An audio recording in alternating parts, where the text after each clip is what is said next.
Hey guys, welcome back to my channel. So I'm working with the African nightcrawlers here, and I am removing the top layer of bedding. Every time I find these little plastic things in here, it just annoys the crap out of me. I think it comes in the coconut coir. That's why I like to sift everything. But anyway, I'm taking out the top layer and I'm going to run it through my sifter because these castings are just about done. If I continue to leave the worms in here and just keep working at the castings, eventually they're gonna die. And that's the last thing I want, you know? So they're a nice size worm, African nightcrawler.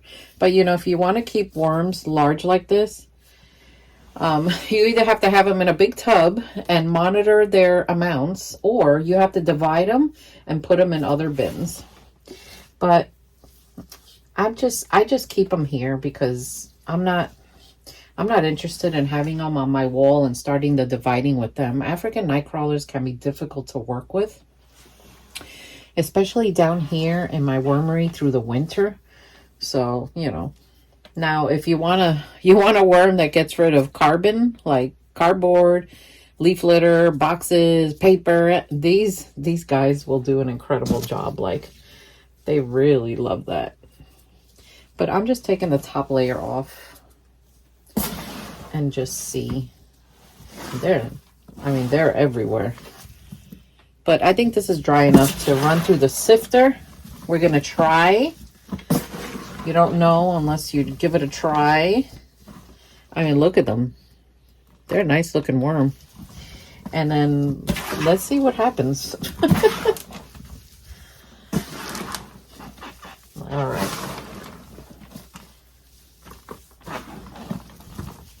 I just give them a fluff, make sure they're okay. I don't see any problems. All right, let me set you up over there by the sifter and we're going to try it. So let's look at the different size meshes I have.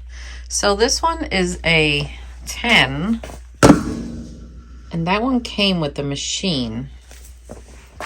But I also bought this one. This one is a 12, and you can see that hole. That will definitely catch cocoons.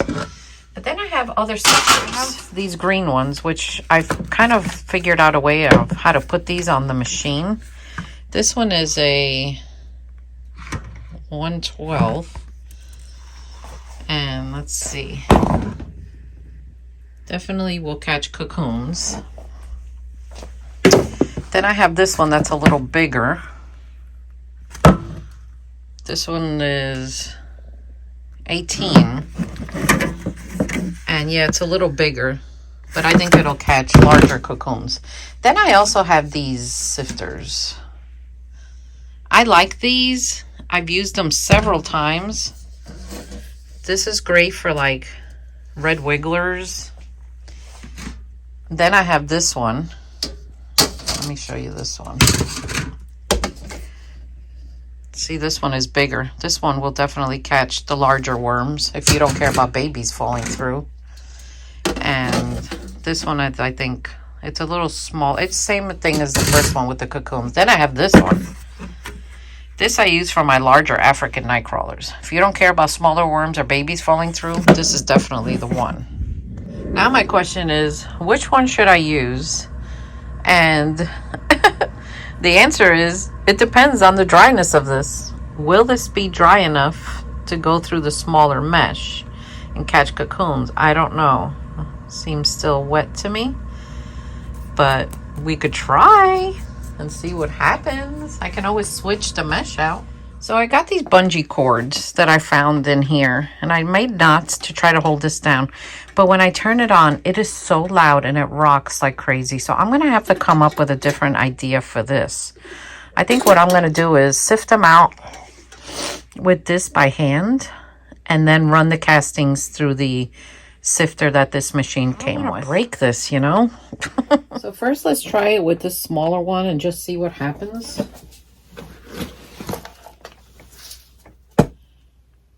Let's see.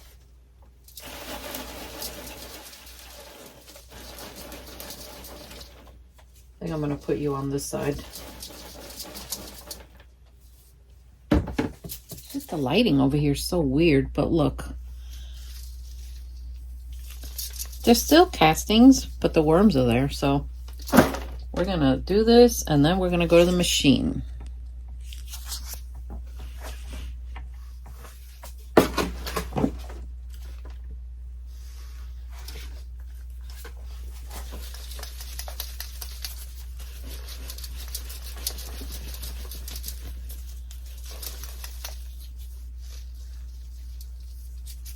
See, the castings are still too wet for the sifter. All right, let me try the other sifter. Sometimes you just gotta use what you got and make it work. So this one is bigger. This one is, it says 112, but I don't know. I got this on clearance at the Smoky Mountains, believe it or not. People use these meshes over there for gold panning for gold. Yeah, let me just try it over here first. Yeah, a lot of worms fall, but I don't know. I guess I could do some of it, but look, they're all getting stuck in here. All right, option number 3. I hope you are learning from this video. If you haven't pressed that subscribe button yet, go ahead and do so. I am very real over here. You will see the successes and the disasters. So what do I do now? Well, now comes the hand and light sifting. So what I do is I just start taking from the top, throwing it in here.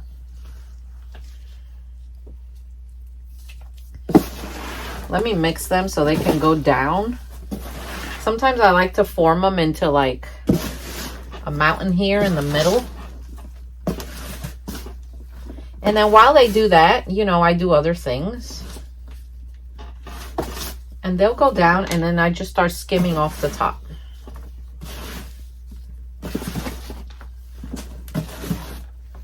There we go.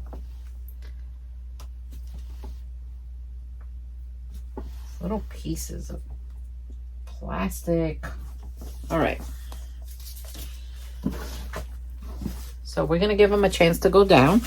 And then what I do is, when I don't see worms, I skim off the top and I put it aside. Skim off the top. And eventually, I'm going to be left with a mountain of worms. All right.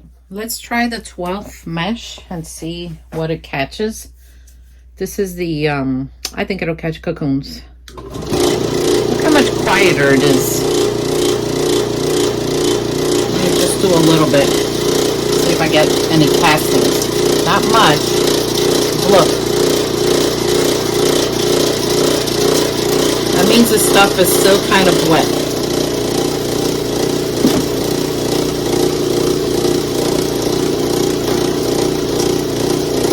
So I've been using a brush to kind of help it. That way I'm not using my hands and possibly damage the mesh, because I don't want to do that. Yeah, I am getting castings, but I think honestly it'll do better if they're drier.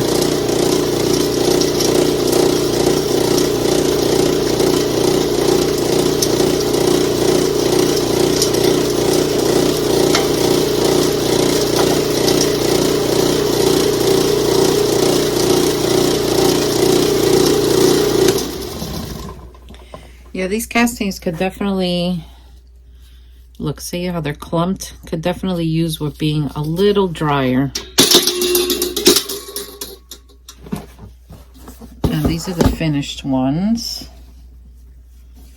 They look good.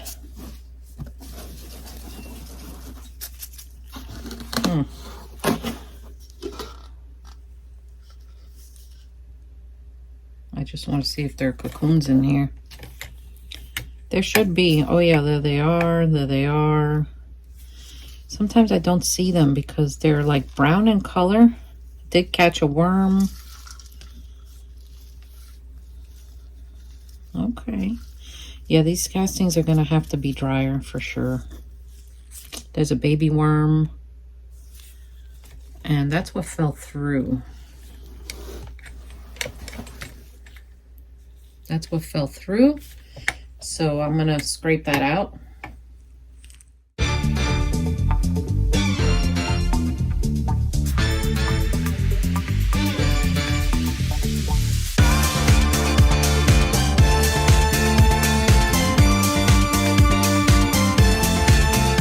So what I'm gonna do is move the mountain aside, because I want to reset this bin once I get all the castings out of here. It's just so humid down here because it's storming outside. We might get tornadoes again today. So the cocoons with the castings that didn't fall through, I'm just going to put on this side because I'm going to reset the bin. Let me get this worm out of here. And then I want all the cocoons to come in here so that this will, again, repopulate.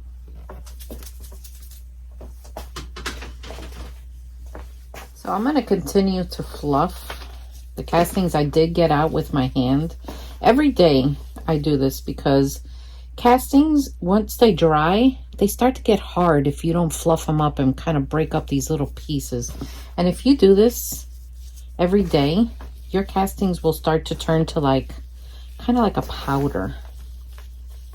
So every day I come and fluff it. But this is what I removed with my hand, because I did that yesterday. And I'm just going to keep taking from the top over here and putting it in this bin.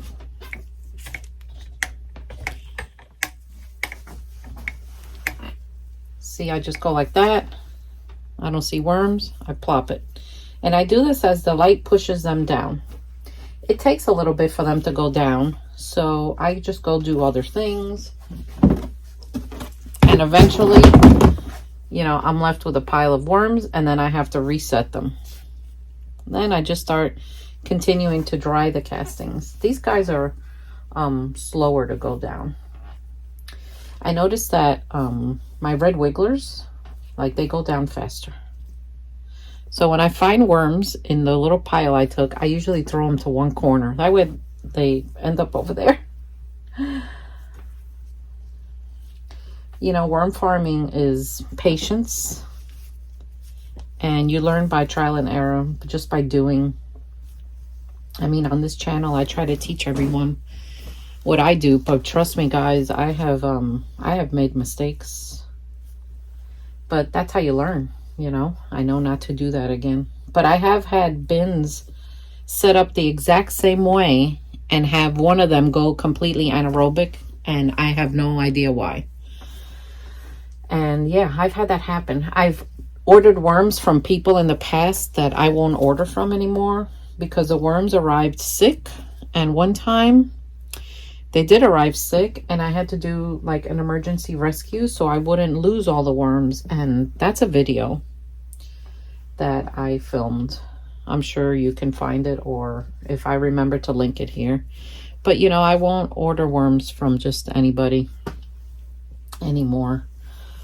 Because I'm just tired of not getting what I order, and you know, being lied to, and people think I don't know what they look like, or they don't know who I am, and they'll think I'm just a customer, and I immediately recognize worms. You know, there's a couple of new worm people on YouTube, and one of them thought they ordered red wigglers from someone, and the minute they did the unboxing, I noticed immediately the amount of blue worms in that order.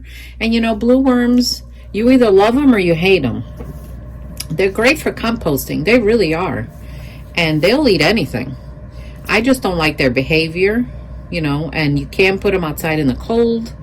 The winter just kills them, turns their cocoons to mush. When they sense rain or moisture, they tend to run. They're just a pain in the butt to me. And you know, if you put them in a bin with another species, most likely they will take over. So these farms that are selling these pure red wigglers, they have blues in them because the average person just doesn't know what they look like.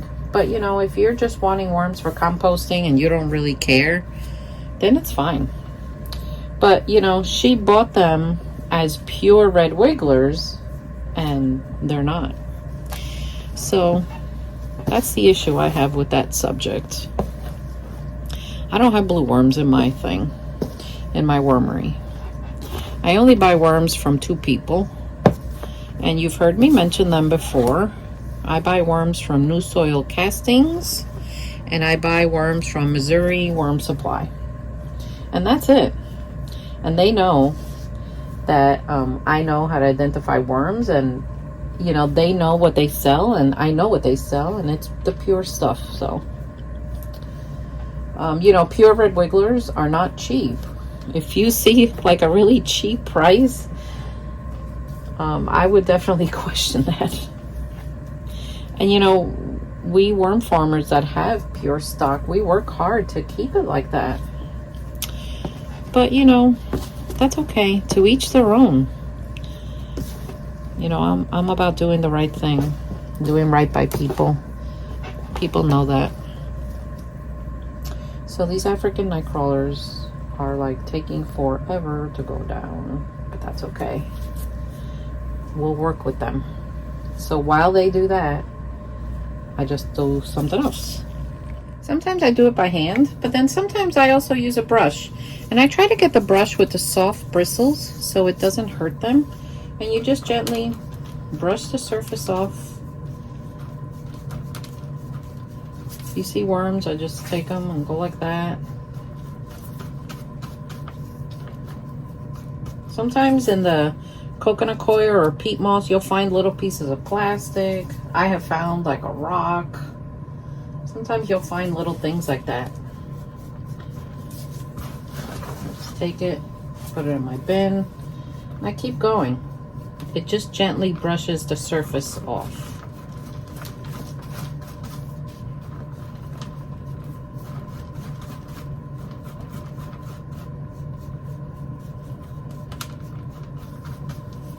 So this is just one tub I'm doing. There have been moments where I've had 6 tubs lined up next to each other, and I just scrape off one, go to the second one, the third one. By the time I get to the 6th one and I'm done with it and I come back to the first, the worms have gone down. And I do this along a table. I haven't done that in a long time. It is a lot of work. A lot of work. But I know other farms that do it like that also. And you know, it's successful. See?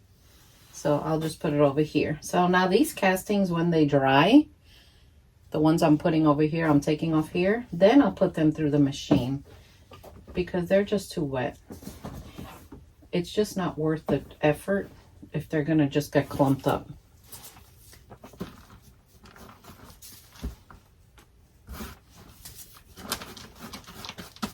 So I'm going to keep working on this. And I will bring you guys back.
That is a lot of African night crawlers. Now I could let them go down more and continue to brush them off, but my gosh, I'm not going to. And these are the castings that came out, and this has the cocoons in it and babies. So I am going to let this dry out a little more so then I can put it through the machine. But for those of you that think that worm farming is not a lot of work, it is a lot of work.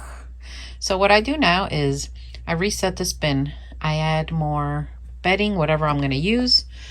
I'll either use coconut coir, peat moss, leaf litter. I've even added straw. Whatever I have, wet it down, add some oyster shell for their grit, and then the process just starts all over again. Anyway, guys, thank you for watching. Look at this little baby. And I'll see you all next time. Take care.